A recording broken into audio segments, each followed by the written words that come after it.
Alhamdulillahi Rabbil Alamin Wabihi nasta'inu ala umuri dunya waddin Wassalatu wassalamu ala ashrafil anbiya'i wal mursalin Nabiyyina Muhammadin wa ala alihi wa sahabatihi ajma'in Wa man tabi'ahum bi ihsanin ila yaumiddin amma ba'd Fa ikhwani fid din wa akhwati fillah kaum muslimin wal muslimat rahimani wa rahimakumullah. Semoga Allah subhanahu wa ta'ala senantiasa mencurahkan rahmatnya kepada kita sekalian. Di dalam surat Al-An'am ayat 82 Allah subhanahu wa ta'ala berfirman, Alladzina amanu walam yalbisu imanahum bidzulmin ulaika lahumul amnu wa hum muhtadun. Orang-orang yang beriman dan tidak mencampurkan iman mereka dengan kezaliman sedikit pun, maka mereka itulah orang-orang yang akan dianugerahkan keamanan dan hidayah. Di dalam ayat yang mulia ini Allah subhanahu wa ta'ala menjelaskan kepada kita kriteria utama orang yang beriman dan apa anugerah yang Allah akan berikan kepada mereka. Ini dua hal penting di dalam ayat ini. Yang pertama, kriteria utama orang yang beriman. Kata Allah subhanahu wa ta'ala, orang-orang yang beriman itu adalah yang tidak mencampurkan iman mereka dengan kezaliman sedikit pun. Apa makna kezaliman dalam ayat ini? Diterangkan dalam hadis Ibnu Mas'ud radhiyallahu anhu, beliau menyebutkan ketika ayat ini turun maka kaum muslimin merasa berat. Mereka pun bertanya, "Ya Rasulullah, ayyuna la yadhlimu nafsah?" Wahai Rasulullah, siapakah di antara kami yang tidak menzalimi dirinya sendiri? Artinya sahabat mengira makna kezaliman di sini mencakup semua dosa. Maka Rasulullah sallallahu alaihi wasallam mengatakan, "Laisa kama taqulun." Tidak seperti yang kalian katakan. Lam yalbisu imanahum bidzulmin. Mereka tidak mencampurkan iman mereka dengan kezaliman, artinya adalah bisyirkin, dengan kesyirikan, yaitu kezaliman terbesar. Awalam tasma'u ila qawli Luqman libnihi, tidakkah kalian mendengarkan ucapan Luqman kepada anaknya? Kemudian beliau membaca surat Luqman ayat ke-13. Ya bunayya la tusyrik billah inna syirka la zulmun azim. Wahai anakku, janganlah engkau mempersekutukan Allah, karena sesungguhnya mempersekutukan Allah itu adalah kezaliman yang sangat besar. Inilah jemaah sekalian makna kezaliman di dalam surat Al-An'am ayat 82. Karena kezaliman itu ada 3 macam. Yang pertama, zulmul insan nafsahu, kezaliman seseorang terhadap dirinya. Gimana caranya seseorang itu berbuat zalim kepada dirinya sendiri? Yaitu dia berbuat dosa. Semua dosa yang kita lakukan hakikatnya kita sedang menzolimi diri kita sendiri. Dan ingatlah jemaah sekalian, bulan Ramadan itu bukan hanya amal soleh dilipat gandakan, dosa pun menjadi lebih besar di bulan Ramadan. Yang kedua, zulmul insan ghairahu, kezaliman seseorang kepada orang lain. Ini lebih besar dibanding yang pertama, dan mencakup 3 bentuk kezaliman. Apakah terhadap hartanya, atau kehormatannya, atau dirinya. Yang ketiga, inilah pembahasan kita, azlamu zulm, kezaliman terbesar. Kezaliman terbesar yaitu syirik. Maka yang dimaksud orang-orang yang beriman yang tidak mencampurkan iman mereka dengan kezaliman sedikit pun, artinya tidak berbuat syirik. Oleh karena itu, kriteria utama orang yang beriman adalah yang mentauhidkan Allah Subhanahu wa ta'ala. Inilah pokok keimanan. Orang yang beriman itu adalah yang mentauhidkan Allah, yang tidak melakukan dosa kesyirikan sedikit pun. Kenapa jemaah sekalian? Karena dosa syirik itu membatalkan keimanan. Jadi tidak mungkin ada orang yang beriman yang berbuat dosa syirik, karena dosa syirik membatalkan keimanan.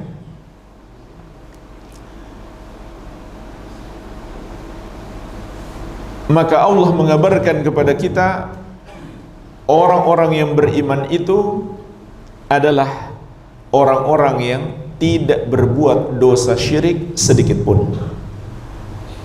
Maka mereka adalah orang-orang yang mentauhidkan Allah Subhanahu wa ta'ala. Lalu apa anugerah yang Allah akan berikan kepada mereka? 2 anugerah yang paling dibutuhkan oleh setiap hamba. 2 anugerah yang terbesar dalam hidup. Ulaika lahumul amnu wa hum muhtadun. Mereka itulah, kata Allah, orang-orang yang akan diberikan nikmat keamanan dan nikmat hidayah.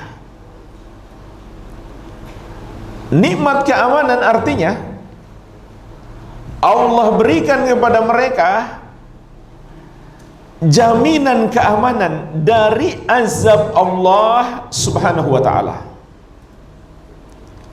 Apakah azab di dunia,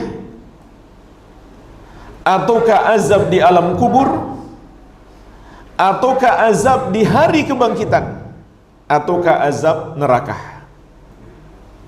Karena azab itu bisa ada pada 4 kehidupan: di dunia, di alam kubur, di padang mahsyar, dan yang terbesar di neraka. Maka orang-orang yang beriman, Allah berikan jaminan untuk mereka keamanan. Maka dari sini kita bisa memetik pelajaran jemaah sekalian, tauhid itu adalah jaminan keselamatan dari azab Allah Subhanahu wa ta'ala.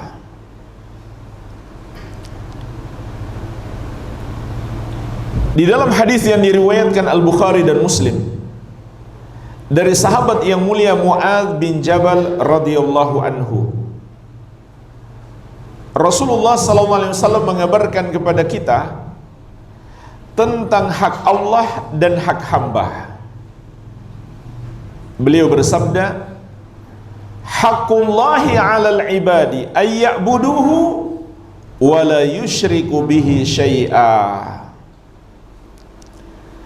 Hak Allah atas para hamba adalah mereka beribadah kepadanya dan tidak mempersekutukannya dengan sesuatu apapun.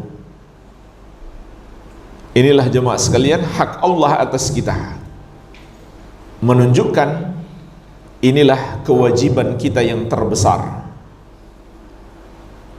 Karena memenuhi hak Allah adalah kewajiban yang terbesar.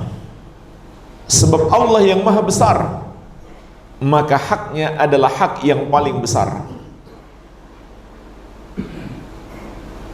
Maka kewajiban kita yang terbesar di muka bumi ini adalah mentauhidkan Allah subhanahu wa ta'ala. Bahkan Allah jadikan tauhid sebagai misi hidup kita. Tujuan kita diciptakan di muka bumi ini. Sebagaimana dalam surat Az-Zariyat ayat ke-56. Wa ma khalaqatul jinna wal insa illa liya'budun, dan tidaklah aku menciptakan jin dan manusia kecuali agar mereka beribadah kepadaku. Makna beribadah kepada Allah bukan sekedar menyembah Allah, tapi mentauhidkan Allah dalam penyembahan itu. Sebagaimana kata sahabat yang mulia Ibnu Abbas radhiyallahu taala anhuma, kullu ma warada fil Qur'ani minal ibadah famaknaha tauhid. Semua kata ibadah yang terdapat dalam Al-Qur'an artinya adalah tauhid. Kenapa jemaah sekalian? Makna ibadah adalah tauhid. Karena ibadah tanpa tauhid tertolak. Dalam surat Az-Zumar ayat ke-65 Allah menegaskan, la in asyrakta la yahbatanna amaluka wa la takunanna minal khasirin. Kalau kamu berbuat syirik, terhapuslah amalanmu dan kamu termasuk orang-orang yang merugi. Maka inilah tujuan hidup kita, untuk mentauhidkan Allah dan menjauhi kesyirikan. Sehingga Allah tetapkan inilah misi utama dakwah seluruh nabi dan rasul alaihi wassalatu wassalam. Sebagaimana dalam surat An-Nahl ayat ke-36. Walaqad ba'atsna fi kulli ummatin rasulan an ibudullaha wajtanibut tagut, dan sungguh kami telah mengutus pada setiap umat itu seorang rasul. Setiap rasul menyerukan kepada kaumnya, sembahlah Allah dan jauhilah tagut. Jauhilah semua yang disembah selain Allah subhanahu wa ta'ala. Inilah misi utama diutusnya hamba-hamba pilihan yang Allah tetapkan sebagai teladan sepanjang zaman, yaitu mengajak manusia menyembah hanya kepada Allah dan melarang berbuat syirik. Oleh karena itu jemaah sekalian, para ulama mengatakan ciri utama dakwah ahli sunnah adalah perhatian utama, perhatian besarnya terhadap tauhid.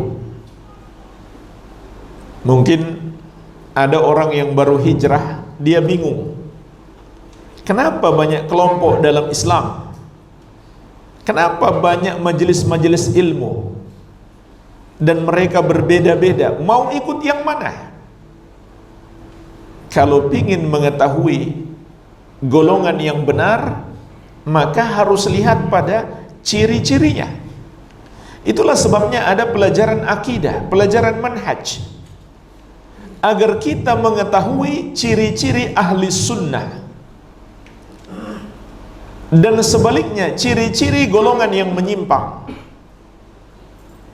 Maka ketahuilah ciri utama ahli sunnati wal jamaah yang dengannya mudah kita mengenal siapa ahli sunnah adalah perhatian utama mereka terhadap tauhid.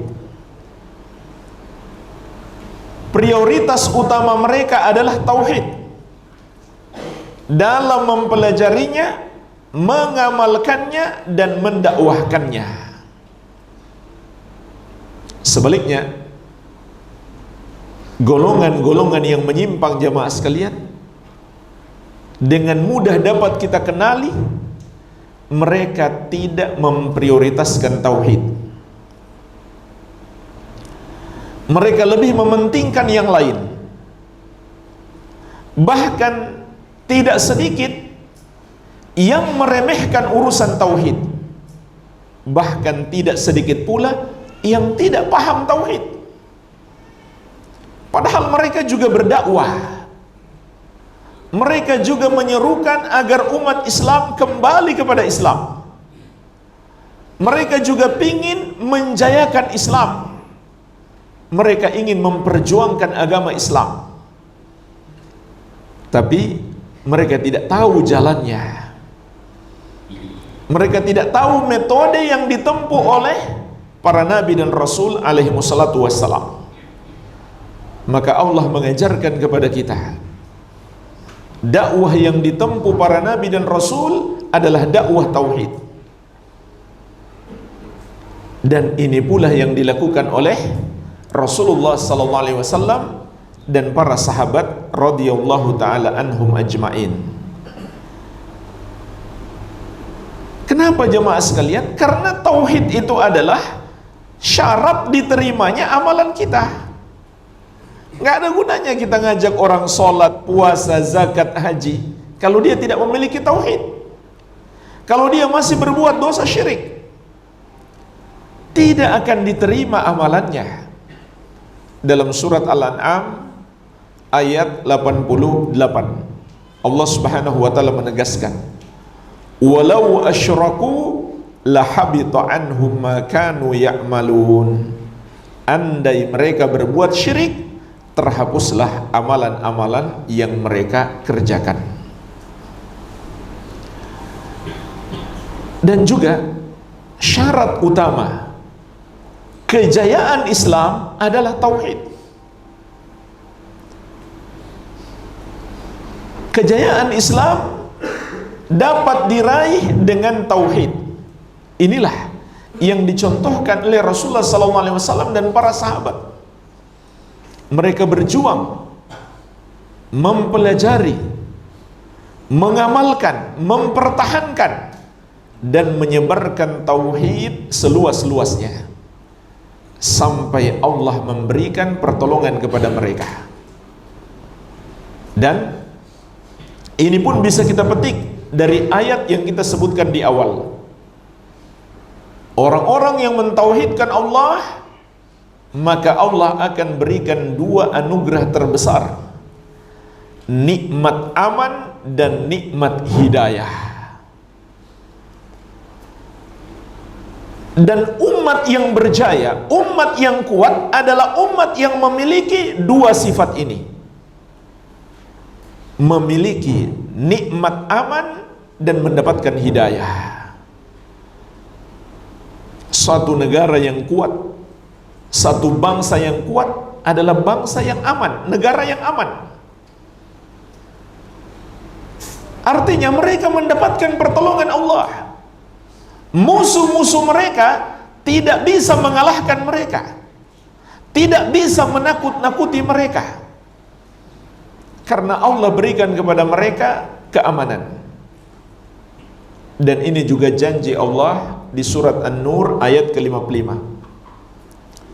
Wa'adallahu alladhina amanu minkum wa amilus salihat la yastakhlifannahum fil ard kama istakhlafa alladhina min qablihim wala yumakkinanna lahum dinahum alladzi irtada lahum wala yubaddilannahum min ba'di khaufihim amna ya'budunani la yusyrikuna bi syai'a. Allah telah berjanji kepada orang-orang yang beriman dan beramal soleh di antara kalian. Orang-orang yang beriman, tadi sudah kita bahas, kriteria utamanya adalah tauhid. Orang-orang yang beramal soleh, amal soleh itu adalah amalan yang dibangun di atas tauhid. Karena amalan tanpa tauhid tertolak. Maka Allah berjanji kepada mereka 3 hal. Yang pertama, la yastakhlifannahum fil ard kama stakhlafal ladzina min qablihim. Sungguh benar-benar Allah akan jadikan mereka berkuasa di muka bumi, sebagaimana Allah telah menjadikan orang-orang yang beriman dan beramal soleh sebelum mereka berkuasa. Yang kedua, wala yumakkinanna lahum dinahumul ladzi irtada lahum. Dan sungguh Allah akan jadikan agama yang telah Allah ridhoi untuk mereka menjadi kuat, menjadi tegak. Wala yubaddilannahum min ba'di khaufihim amna. Dan sungguh benar-benar Allah akan gantikan rasa takut mereka menjadi aman sentosa. Kemudian perhatikan, Allah mengatakan setelah itu, ya'budunani la yusyrikuna bi syai'a. Mereka beribadah kepadaku, tidak mempersekutukan aku sedikit pun. Maka tauhid itulah jalan menuju kejayaan umat. Orang yang ingin menjayakan Islam, memperjuangkan agama Islam tanpa memperhatikan tauhid, nggak akan sampai pada cita-citanya. Tidak akan bisa dia menjayakan Islam, nggak bisa. Walaupun dia sudah berhasil mengumpulkan massa sebanyak-banyaknya, walaupun dia sudah berhasil menguatkan ekonomi, walaupun dia sudah berhasil memiliki pengaruh politik yang kuat, tanpa tauhid dia nggak akan berhasil, dia nggak akan sukses. Tauhid kunci utamanya. Maka kita lihat jemaah sekalian, banyaknya orang yang berdakwah tapi tidak memprioritaskan tauhid, bahkan tidak memahami tauhid. Maka ciri utama untuk mengenal dakwah yang hak adalah perhatiannya terhadap tauhid. Dan jemaah sekalian, di antara perbedaan yang mudah, perbandingkanlah ketika Ahlus Sunnah membahas tentang syirik dan golongan-golongan yang lain. Golongan-golongan yang lain mungkin juga menyerukan tauhid, tapi hanya secara global. Adapun merinci, terutama merinci tentang permasalahan syirik, tidak ada yang melakukan itu kecuali Ahlus Sunnah. Antum bisa buka di YouTube, bisa lihat banding-bandingkan kajian-kajian siapa yang membahas syirik sampai detail. Hanya Ahlus Sunnah. Ini diantara perbedaannya dakwah yang memperhatikan urusan tauhid. Ketika membahas tentang kesyirikan, itu dibahas semuanya, semua bentuk kesyirikan, dan sampai detail. Kenapa golongan-golongan tersebut tidak membahas tentang kesyirikan, apalagi sampai mendetail? Karena banyak sebab. Di antaranya, mereka sendiri belum paham.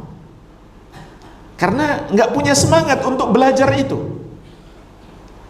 Sebab yang lainnya, ketika sudah membahas tentang kesyirikan, banyak orang yang akan marah, banyak orang yang akan tersinggung. Apalagi kalau dakwahnya orientasinya adalah mengumpulkan orang sebanyak-banyaknya,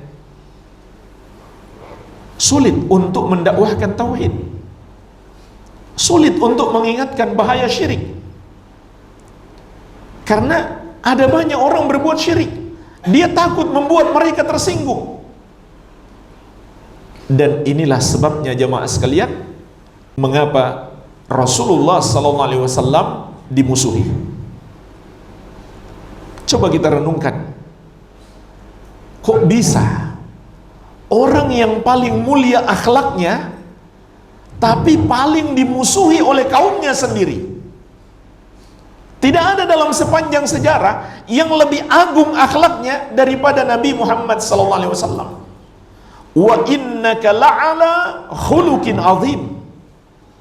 Allah yang memuji beliau, sesungguhnya engkau wahai Muhammad berada di atas akhlak yang agung. Yang paling suka berbuat baik kepada orang lain, yang paling sopan tutur katanya, yang tidak pernah berbuat buruk sedikit pun kepada orang lain. Bersamaan dengan itu, beliau yang paling mereka benci. Kenapa jemaah sekalian? Karena suka menyalah-nyalahkan, suka mensyirik-syirikan. Itu yang membuat mereka marah. Karena peribadahan mereka kepada selain Allah dihukumi syirik oleh Rasulullah SAW, dihukumi kufur oleh beliau, dihukumi sebagai dosa terbesar yang akan mengekalkan pelakunya di neraka. Itu yang membuat mereka marah.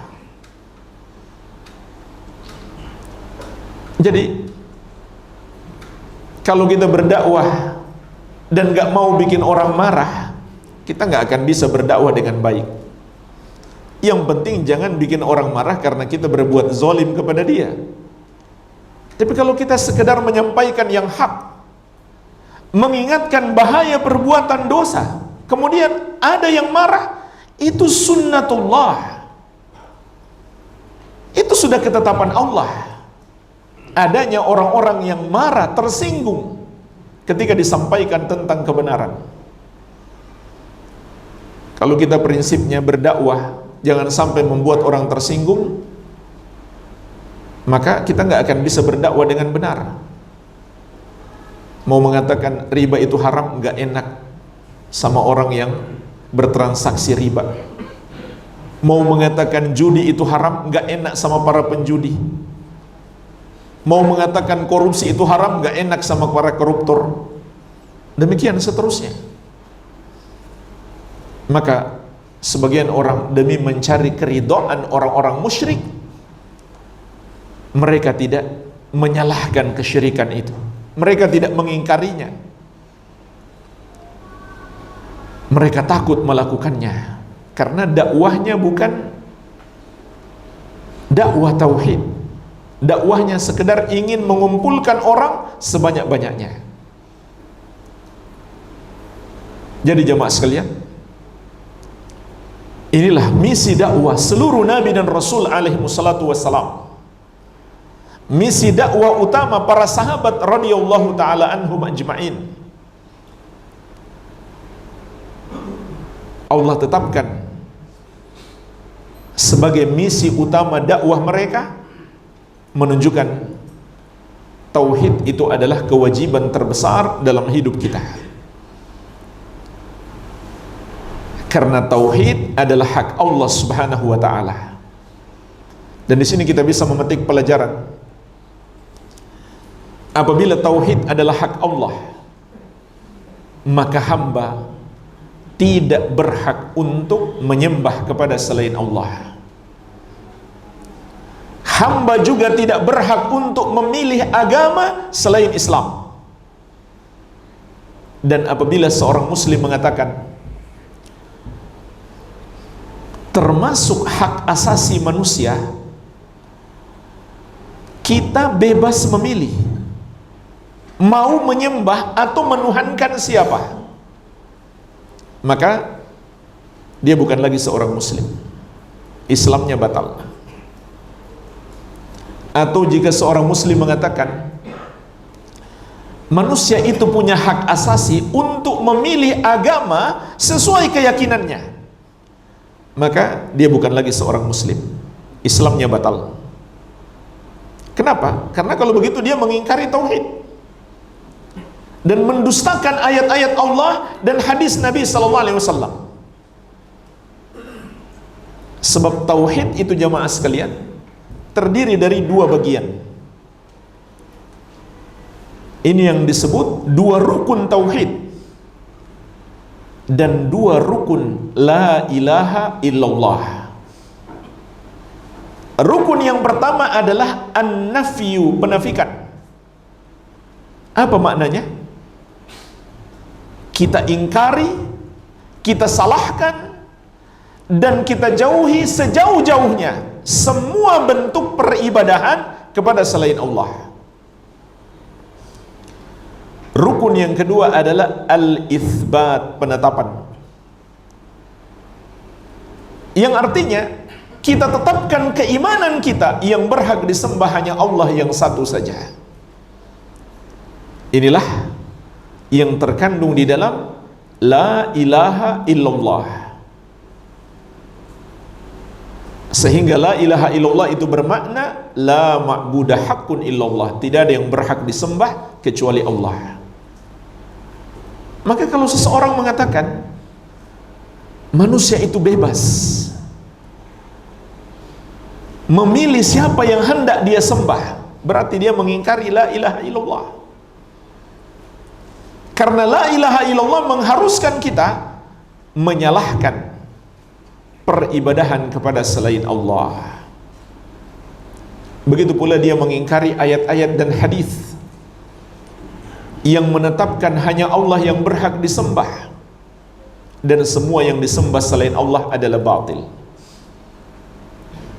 Dalam surat Al-Hajj ayat ke-62 Allah Azza wa Jalla menegaskan, "Dzalika bi anna Allaha huwal haq wa anna ma yad'una min dunihi huwal batil."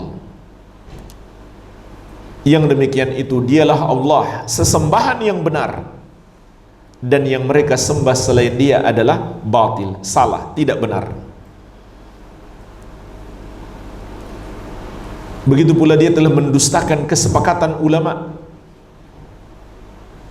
bahwa yang berhak disembah hanya Allah yang satu saja, dan semua yang menyembah kepada selain Allah bukanlah orang-orang yang beriman.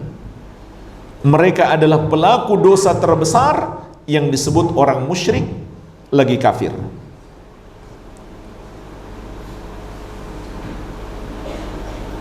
Maka Allah tidak pernah memberikan hak kepada kita untuk menyembah kepada selainnya,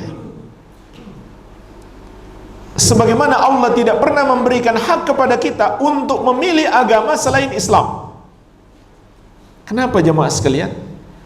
Karena semua agama selain Islam mengajarkan peribadahan kepada selain Allah. Oleh karena itu Allah menegaskan dalam surat Ali Imran ayat ke-19, "Innad dina indallahil Islam." Sesungguhnya agama yang Allah ridhoi hanyalah Islam. Dan di surat Ali Imran ayat ke-85, "Wa may yabtaghi ghairal islami dinan fala yuqbala min wa huwa fil akhirati minal khasirin." Dan barang siapa mencari selain Islam sebagai agama baginya, tidak akan pernah diterima daripadanya, dan dia di akhirat kelak termasuk orang-orang yang merugi. Maka ketika seorang mengatakan manusia itu bebas memilih agama selain Islam atau agama apa saja, berarti dia mendustakan ayat-ayat ini. Dia mendustakan tauhid, mendustakan Al-Quran dan Sunnah dan kesepakatan ulama. Karena ucapan tersebut mengandung persetujuan atau pembenaran, tidak mengingkari dan tidak menyalahkan orang yang menyembah kepada selain Allah. Oleh karena itu termasuk pembatal keislaman adalah menyetujui dan meridhoi kesyirikan ataupun kekafiran. Jadi bukan hanya pelaku syirik atau pelaku dosa kekafiran yang langsung melakukannya, yang batal Islamnya, orang yang menyetujui pun sama, hukumnya sama. Maka Allah tidak pernah memberikan hak kepada hamba untuk menyembah kepada selainnya dan untuk memilih agama selain Islam. Oleh karena itu, hamba yang memilih untuk menyembah kepada selain Allah atau memilih agama selain Islam dihukumi sebagai pelaku dosa terbesar. Kenapa? Karena dia melakukan pelanggaran terbesar, pelanggaran terhadap hak yang paling besar, yaitu hak Allah Subhanahu wa taala ditauhidkan dan tidak dipersekutukan. Haqqullahi 'alal ibadi ayya'buduhu wa la yusyriku bihi syai'an. Hak Allah atas para hamba adalah mereka menyembahnya dan tidak mempersekutukannya dengan sesuatu apapun. Sehingga ketika dia mempersekutukan Allah, berarti dia melanggar hak Allah Subhanahu wa taala. Lalu pertanyaannya jemaah sekalian, kalau begitu apa hak kita sebagai hamba? Dalam lanjutan hadis Rasulullah sallallahu alaihi wasallam bersabda, "Wa haqqul ibadi 'ala Allahi alla yu'adziba man la yusyriku bihi syai'an." Adapun hak hamba atas Allah adalah Allah tidak akan mengazab orang yang tidak mempersekutukannya dengan sesuatu apapun. Maka kita pun paham jemaah sekalian, tauhid itu adalah jaminan keselamatan dari azab Allah Subhanahu wa taala. Sebagaimana juga dalam hadis yang diriwayatkan Al-Bukhari dan Muslim dari sahabat yang mulia Jabir bin Abdullah radhiyallahu taala anhuma, Rasulullah sallallahu alaihi wasallam bersabda, "Man mata la yusyriku billahi syai'an dakhalal jannah." Barang siapa mati dalam keadaan tidak mempersekutukan Allah dengan sesuatu apapun, maka dia pasti masuk surga. Wa man mata yusyriku billahi syai'an dakhalan nar. Dan barang siapa mati dalam keadaan mempersekutukan Allah dengan sesuatu apapun, dia pasti masuk neraka. Maka tauhid adalah jaminan keselamatan dari azab Allah, dan syirik adalah kepastian bagi seseorang masuk neraka dan kekal di dalamnya untuk selama-lamanya. Maka kita pun paham jemaah sekalian, kalau begitu tauhid adalah hal terpenting dalam hidup kita. Oleh karena itu, dalam hadis Abu Darda radhiyallahu anhu yang diriwayatkan Imam Ibnu Majah, Rasulullah sallallahu alaihi wasallam berpesan kepada kita, "La tusyrik billahi syai'an wa in kuti'ta wa hurrikta." Janganlah kamu mempersekutukan Allah dengan sesuatu apapun, meskipun kamu dibunuh dengan cara yang paling kejam, meskipun kamu harus mati dengan cara yang paling menderita, yaitu dicincang-cincang dan dibakar. Maksudnya dicincang-cincang itu dipotong-potong, dipenggal-penggal, terakhir baru mati. Kalau penggal pertama langsung mati baru dicincang, ya nggak kerasa. Dan dibakar hidup-hidup, termasuk kematian yang paling mengerikan. Tapi Nabi SAW mengatakan, meskipun kamu harus mati dengan cara seperti itu, jangan berbuat dosa syirik sedikit pun. Kenapa jemaah sekalian? Karena orang yang mentauhidkan Allah itu, ketika ruhnya berpisah dari jasadnya, dia tidak lagi merasakan penderitaan sedikit pun. Dia telah disambut dengan kenikmatan. Saat ruhnya berpisah dari jasadnya, para malaikat rahmat sudah menantinya dengan membawa bejana dari surga, dengan aroma yang sangat harum, disitulah diletakkan ruhnya. Kemudian mereka membawanya untuk berjumpa dengan Allah. Setelah itu dikembalikan ruhnya ke kuburannya. Kemudian dia mendapatkan nikmat kubur. Walaupun kita lihat tubuhnya masih terbakar, tubuhnya masih terkoyak-koyak, tapi ketika ruhnya sudah berpisah dari jasadnya, tidak ada lagi penderitaan yang dia rasakan. Jadi yang sakit kanker, tumor, sakit-sakit berat itu nggak usah khawatir. Begitu mati sembuh. Tidak ada penyakit yang dibawa ke alam kubur. Bukan saya suruh bunuh diri ya, tapi itu kenyataan. Orang beriman itu ketika ruhnya berpisah dari jasadnya, yang dia rasakan hanyalah kenikmatan.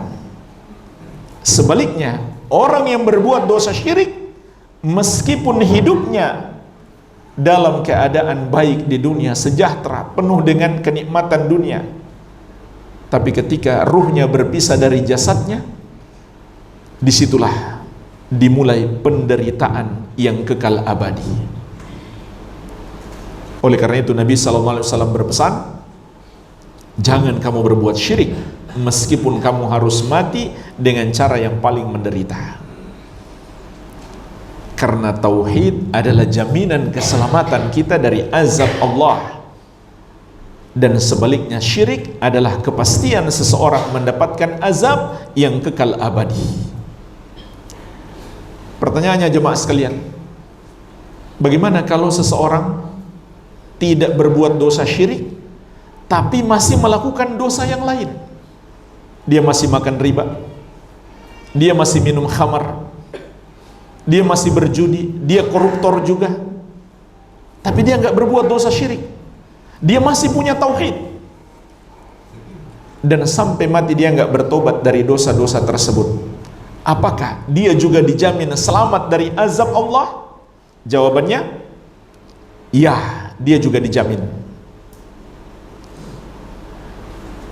Jaminan keselamatan dari azab Allah itu hanya satu, tauhid. Menghadap Allah tanpa membawa dosa syirik. Namun jamaah sekalian, jaminan keselamatan itu ada dua macam. Ada yang sempurna, ada yang gak sempurna. Itu dia masalahnya. Yang sempurna artinya apa? Langsung masuk surga. Yang tidak sempurna artinya dia terancam mampir di neraka dulu. Tapi andaikan dia mampir di neraka, suatu hari dia akan keluar dari neraka dan dimasukkan ke dalam surga. Selamat juga kan? Selamat juga akhirnya. Tapi mampir dulu di neraka. Jadi tauhid itu adalah jaminan keselamatan. Hanya satu saja, jaminan keselamatan. Cuma orang yang selamat ada dua macam. Ada yang selamatnya sempurna langsung masuk ke surga, ada yang terancam masuk ke neraka dulu. Namun andaikan dia masuk neraka, maka dia tidak kekal di neraka, sehingga suatu hari dia selamat juga. Oleh karena itu jemaah sekalian, hendaklah kita menyempurnakan tauhid kita, bukan saja menjauhi dosa syirik, tapi semua dosa. Jadi ini ketentuan yang Allah tetapkan. Tauhid itulah jaminan keselamatan. Tetapi bukan bermakna kita meremehkan dosa selain syirik, tidak. Kenapa? Karena orang yang berbuat dosa selain syirik sampai mati nggak bertobat, pertama dia masih terancam masuk neraka dulu. Dia masih terancam masuk ke neraka terlebih dahulu. Dan siapa yang bisa bersabar menghadapi azab neraka walaupun sebentar? Yang kedua jemaah sekalian, yang perlu kita takutkan juga, dosa selain syirik itu pun bisa menjadi pintu kepada kesyirikan. Jadi jangan kita anggap remeh, karena setiap dosa dia bisa mengantarkan kepada dosa yang lebih besar. Sebab Nabi SAW mengabarkan, seorang hamba ketika dia berbuat dosa, muncul satu titik hitam di hatinya. Kalau dia tambah melakukan dosa, bertambah titik hitam itu, sehingga titik hitam itu bisa menutupi hatinya. Kalau sudah menutupi hatinya, datang syubhat yang menjerumuskan kepada kesyirikan, dengan mudahnya dia terjerumus dalam syirik, karena hatinya sudah tertutupi oleh hitamnya dosa. Ini yang perlu kita takutkan. Innal abda idza aznaba dzamban kanat nuqtatan sauda fi qalbih. Sesungguhnya hamba itu apabila melakukan satu dosa, muncul satu titik hitam di hatinya. Fa in taba minhu saqula qalbuhu wa in zada zadat. Kalau dia bertobat dari dosa itu, hatinya menjadi bersih lagi. Tapi kalau dia tambah berbuat dosa, maka titik hitam itu pun bertambah. Kalau sudah titik hitamnya menutupi hati, itulah hati yang jauh dari hidayah, sulit memahami kebenaran, dan mudah terbawa syubhat. Jadi bukan berarti kita meremehkan dosa-dosa selain syirik. Cuma kita ingin menjelaskan tentang keutamaan tauhid. Pendosa sekalipun yang sudah dimasukkan ke neraka karena banyaknya dosa-dosa yang dia lakukan, akhirnya selamat karena dia punya tauhid. Dan pendosa itu pun tidak pasti masuk neraka. Makanya saya bilang tadi, terancam masuk neraka. Karena semua dosa selain syirik, kalau Allah menghendaki diampuni, maka diampuni. Kalau Allah menghendaki diazab, maka diazab. Sebagaimana dalam surat An-Nisa ayat ke-48 dan 116. Innallaha la yaghfiru ayyushraka bihi wa yaghfiru ma duna dzalika liman yasha. Sesungguhnya Allah tidak akan mengampuni dosa syirik dan akan mengampuni dosa selain syirik itu bagi siapa yang Dia kehendaki. Maka jemaah sekalian, kita pun paham betapa pentingnya tauhid dan bahaya kesyirikan. Dan bukti kalau kita sudah paham permasalahan ini apa? Buktinya apa? Hendaklah kita semangat belajar tauhid. Dan belajar tauhid itu belajar yang serius, yang sungguh-sungguh. Caranya adalah dengan mempelajari kitab demi kitab. Alhamdulillah di sini ada ustadz kita yang tinggal di daerah kita ini, bisa mengajarkan kitab secara rutin. Ini yang harus menjadi perhatian utama kita. Termasuk kesalahan besar para penuntut ilmu yang hanya semangat belajar kalau ada tablik akbar, kalau ada ustadz dari luar daerah datang, dia pun hadir. Tapi ketika kajian rutin, dia jarang datang. Padahal belajar sesungguhnya adalah kajian rutin yang membahas kitab. Itulah yang akan mengokohkan keilmuan kita. Itulah yang akan menguatkan tauhid kita, sehingga kita nggak gampang terkena syubhat. Banyak jamaah sekalian, orang yang sudah belajar 5 tahun, 10 tahun, datang syubhat sedikit, dia kena syubhat. Itu banyak. Kenapa? Keilmuannya tidak kokoh. Dia tidak belajar dengan baik, tidak belajar sesuai dengan kurikulum yang seharusnya. Inilah belajar tauhid yang sesungguhnya, belajar kitab demi kitab. Mulai dari yang paling ringan sampai tingkat yang tinggi, yang menengah kemudian yang tinggi. Belajar kitab Thalathatul Usul, kitab tauhid, Al-Qawaidul Arba, Nawaqidul Islam. Kemudian meningkat lagi akidah wasitiyah, kemudian meningkat lagi akidah tahawiyah, dan seterusnya. Ini bisa kita dapatkan pada kajian-kajian rutin membahas kitab. Kalaupun kita nggak bisa hadir karena satu halangan jamaah sekalian, maka usahakan dapat rekamannya. Usahakan dapat rekamannya. Allah sudah mudahkan kita di zaman sekarang untuk belajar. Kalau kita berhalangan hadir, maka usahakan dapat rekamannya, jangan sampai ketinggalan. Usahakan tamatkan kitab demi kitab. Bahkan kalau perlu satu kitab kita ulang-ulang terus, tidak masalah, itu hal yang baik. Itu akan lebih mengokohkan ilmu kita, dan insya Allah akan menambah faidah baru walaupun kita pelajari kitab yang sama. Imam Al-Muzani rahimahullah mempelajari kitab Ar-Risalah karya guru beliau. Siapa guru beliau? Imam Syafi'i. Beliau pelajari kitab Risalah itu 500 kali. Kata beliau, setiap saya pelajari kembali, saya dapat faidah baru. Ya tidak masalah, walaupun diulang-ulang. Apalagi kalau kita di kesempatan-kesempatan yang dulu memang sudah belajar kitab Thalathatul Usul, tapi dalam 10 pertemuan cuma 3 kali datang.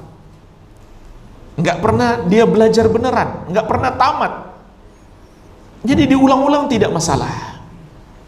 Jadi jemaah sekalian, ini yang menunjukkan kita sudah ngerti pentingnya dakwah tauhid. Itulah dakwah ahli sunnah yang utama. Maka kita semangat dalam mempelajari kitab-kitab tauhid, menghadiri kajian-kajian kitab yang membahas tauhid. Walhamdulillah, mungkin ini saja yang bisa saya bahas, semoga bermanfaat. Terkait pemberian dari agama di wanita dari Jawa, Kalimantan, terus orang tua nasi air putih, air putih sama garam, oralit dong. Itulah makanya yang dilakukan terus sampai di Kalimantan misalnya harus ditabur ke samping rumah sama ditabur di samping rumah sama di cuci muka ke anak. Kalau kayak gitu termasuk syirik dan syirik besar atau syirik kecil? Oh ya,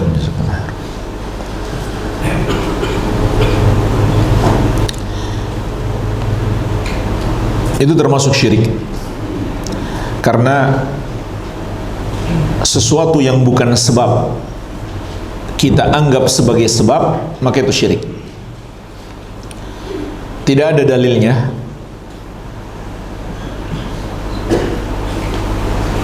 oralit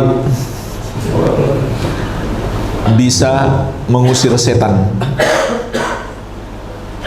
atau menghindarkan kita dari segala mara bahaya.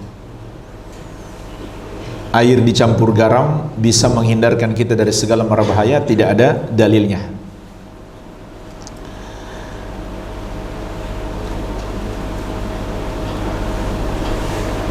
Adapun yang seharusnya adalah bacaan.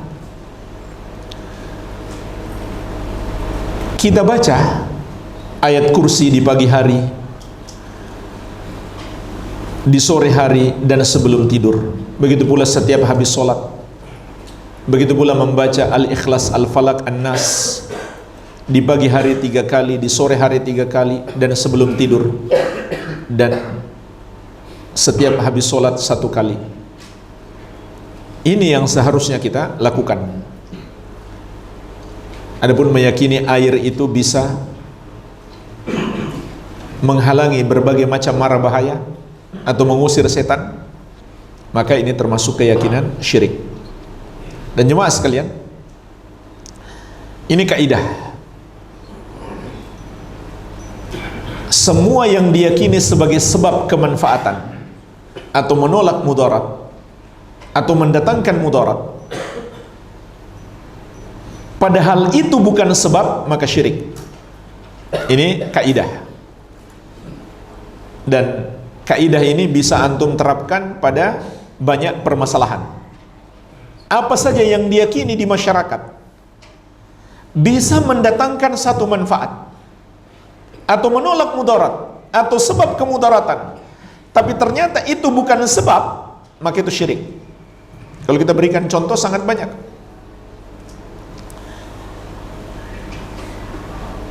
Ketika lahir bayi, orang mengambil ari-arinya, kemudian ditanam, dikasih lampu, Apa keyakinan di balik itu? Bisa bermanfaat bagi si bayi. Padahal itu bukan sebab kemanfaatan bagi si bayi. Maka itu adalah syirik. Atau ibu-ibu meletakkan di bawah bantal gunting dan peniti. Dan ini sangat berbahaya ya. Bisa ketusuk. Ya. Diyakini itu adalah sebab menolak kemudaratan dari si bayi. Padahal itu bukan sebab. Maka meyakininya sebagai sebab adalah syirik. Sebut apa saja yang diyakini sebagai sebab, padahal itu bukan sebab, maka itu syirik. Kenapa syirik jemaah sekalian? Karena dua hal. Yang pertama, yang maha mampu menetapkan sesuatu sebagai sebab hanya Allah Subhanahu wa ta'ala. Sehingga kalau kita menetapkan sesuatu sebagai sebab, padahal itu bukan sebab yang Allah tetapkan, maka kita telah menyamakan diri kita dengan Allah. Na'udzubillah. Ini yang pertama. Yang kedua, ketika hati kita bergantung kepadanya, ini juga syirik. Kenapa? Karena bergantung hati itu ibadah. Ibadah apa namanya? Ibadah apa namanya? Tawakal. Tawakal itu adalah sebesar-besar ibadah. Kita hanya boleh bergantung kepada Allah yang satu saja. Hanya saja syirik di sini bisa jadi syirik besar, bisa jadi syirik kecil. Kalau seseorang meyakini Allah yang memberikan pertolongan kepadanya, benda-benda itu hanya sebab, maka syirik kecil. Tapi kalau dia yakini benda-benda itu yang menakdirkan, yang menolongnya bukan Allah, maka syirik besar. Kecuali jemaah sekalian kalau melibatkan dukun, nggak ada lagi syirik kecil. Karena banyak orang dapat benda-benda yang diyakini sebagai sebab kemanfaatan itu dari para dukun. Maka mempercayai para dukun adalah syirik besar. Baik. Nah, sekarang pertanyaannya, bagaimana caranya kita mengetahui sesuatu adalah sebab? Caranya bagaimana? Caranya ada dua. Yang pertama, melalui dalil syar'i. Melalui dalil Al-Quran dan Sunnah. Contoh, sebab-sebab kesembuhan banyak dikabarkan di dalam Al-Quran dan Sunnah. Kita pun yakin itu adalah sebab kesembuhan. Seperti madu, habbatus sauda, berbekam, ruqyah, dan lain-lain. Kita tahu dari mana itu adalah sebab kesembuhan? Dari dalil syar'i. Cara yang kedua adalah dengan pembuktian yang ilmiah, yang masuk akal, yang bisa menghubungkan antara sebab dengan akibat. Contoh, obat-obat kedokteran modern diteliti, dipastikan, dibuktikan ada hubungan antara sebab dan akibat.